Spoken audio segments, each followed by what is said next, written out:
Now coming to alkenes. Already I have told you about alkenes a lot of things. Just one more thing I need to tell you about alkenes is that what is the source of alkenes?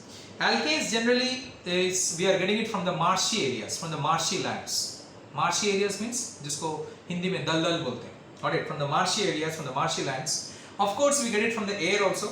Alright, and also the main source of the methane is your natural gas. Alright, natural gas, about 75% methane is being, we are getting it from the petroleum.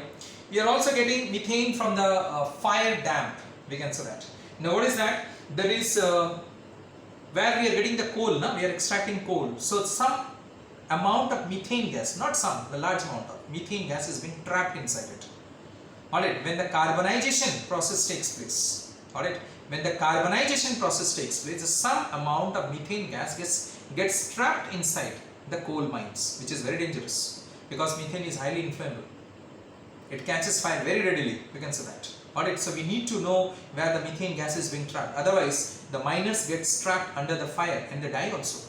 Several accidents has taken place in the past, we can say that. Clear? So it's very dangerous. So in this way, it is being found inside the coal mines in the name of fire damp, we can say that. Alright, so we are getting methane from there. A large amount of methane we are getting from the coal mines, from the coal fields, we can say that. Alright, so this is general source of alkanes, we can say that. That is methane, I mean to say. Now, then how we prepare methane in the lab? How we prepare it? Now, we can prepare methane in the lab by the process which is known as your decarboxylation process. Decarboxylation process. Now, what is decarboxylation? Decarboxylation means removal of carbon dioxide. The meaning of the word decarboxylation is removal of carbon dioxide. Now, how will you remove carbon dioxide? Sir, you will say that sir, we will pass it to lime water. Done. But here, taking the liquid water and removing carbon dioxide little bit difficult. Why? Because maybe in that particular some other gases also can dissolve in it. Okay, because liquid, no? So some other gases, water, you know, it's a universal solvent. Because how will you prepare lime water? By taking water, isn't it? Correct. By using water only, you will prepare the lime water. So hence, it is better to take, and also the methane may become moist. You have to get it dry, and so many other conditions are there. For that reason, it's better to take another compound which also absorbs carbon dioxide gas chemically. Alright, chemically it absorbs carbon dioxide gas, it removes the carbon dioxide gas from that particular compound, and it is better than what you can say this lime water is known as soda lime. Soda lime. Soda lime is a mixture of sodium hydroxide and calcium oxide, NaOH plus CaO. Now, you may ask that NaOH also can be used for removal of this particular what you can say carbon dioxide. Yes, it can also be done. But why we are using then soda lime then? The reason is that NaOH is a deliquescent substance. It also attacks the glass. Alright, suppose you are preparing in a test tube or in a glass container, you are preparing this alkanes or methane, it will attack the glass. It is a deliquescent substance. But soda lime does not. It is not a deliquescent substance. It will not absorb moisture from the air, soda lime. It will not attack the glass, we can say that. For that reason, we use here soda lime instead of sodium hydroxide. Because calcium oxide does not participate in the reaction. You will see it, I will write the reaction now. Calcium oxide does not participate in the reactions. Calcium oxide, what it does, it absorbs the moisture. Alright, you know, quick lime, it absorbs moisture, we can say that. Clear? And it prevents sodium hydroxide on being deliquescence. It prevents, remember it, it prevents. So, what is the reaction then? So, here CH3COONA, it is known as sodium acetate, it is known as. Or sodium ethanoate. Ethanoate, why? Because two carbon, eth. And this is ester, OH. It's a compound of ester, we can say that. So it's known as sodium acetate or sodium. Sodium acetate is a common name. Sodium ethanoate, ethanoate, eth, two carbon. Alright, and single bond, because between carbon, carbon single bond is there. And C double bond O, you know, it is the general formula of ester, OH. So it is sodium ethanoate. Now, what will I do? I will react with soda lime. Alright, that is unheated. So what is going to happen? See how to remember the reaction. Learn it here. That is how to write the reaction rather it is. That is see here CH3CONA. See here. See what it forms? Na2CO3. Sodium carbonate. So carbon dioxide is removed or not? See, carbon dioxide is removed. Sodium, that is soda lime, removes carbon dioxide. See here, CO, it is removed. And what is being left? CH3 and H here. What is that? CH4. So easy to write the reactions. In this way, learn the reactions in organic chemistry. This is the way you can learn it. You can't mug it up. You may do so in class 10 because that is hardly few reactions are there. But when you go to higher classes, you will not be able to do so. I bet it. Now C2H5CONa, if you take, that is known as what? Sodium propanoate. Sodium propanoate. When it reacts with NaOH in presence of CaO, calcium oxide, and heated, what is going to happen? Same thing. This process is same. What you will get? You will get Na2CO3. So that is carbon dioxide is removed, and you get C2H6 here. C2H5 and C2H6. That's it. So if you want to prepare ethane, you take sodium propionate, one carbon higher, because one carbon is removed here in case of sodium carbonate. So hence you need to take one carbon higher here. See, sodium propionate will give you ethane. Sodium ethanoate will give you methane. One carbon higher, mind it, one carbon higher. Why? Because this carbon is removed by sodium carbonate. For that reason, one carbon higher you need to take. Don't take sodium ethanoate. Sodium ethanoate will not give you methane. Sodium ethanoate is what? HCONa. That will not give you methane. Understood? Yeah, we cannot prepare it anything from there. So this is one method we can do it.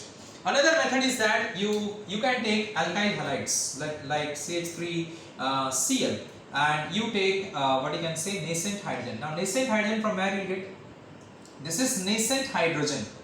When you write hydrogen within square bracket, nascent hydrogen. If you write oxygen within square bracket, it's called nascent oxygen. So nascent oxygen, nascent hydrogen from where we get? We get it from oxidizing agent and reducing agent. Nascent oxygen we get it from oxidizing agent, and nascent hydrogen we get it from reducing agent. So what is the reducing agent you will be using here? You can use many reducing agent, but here you use zinc copper couple. This is known as zinc copper couple in presence of alcohol. Alcohol is the medium which produces this nascent hydrogen. Alright, which produces, you know how it is. Here copper acts as a catalyst. Now zinc when reacts with C2H5OH, when zinc reacts with C2H5OH, what it produces? It produces C2H5O. Alright, that is whole twice Zn. C2H5O whole twice, that means you have to take two molecules to balance it. C2H5O whole twice. Why it is whole twice? Because zinc has valency 2. It will interchange. And here how many? What is in that? C2H5O whole twice Zn. And what is left? 2 hydrogen. So you will write it in this way. From that 2 hydrogen we got it here. Alright, in this way. Zinc when reacts with ethyl alcohol, alcohol have taken, so ethyl alcohol, we will get this particular compound and nascent hydrogen will be produced. What I said you, that zinc copper couple in presence of alcohol acts as a reducing agent. It produces nascent hydrogen. See, it produces nascent hydrogen. Alright, it produces nascent hydrogen, and that nascent hydrogen is used here. Alright, okay, fine. So in this way, you need to write this particular conditions. If you don't write, no marks in organic chemistry. This is most important here. Because otherwise, from where you will show that where you got it, this one, this particular one.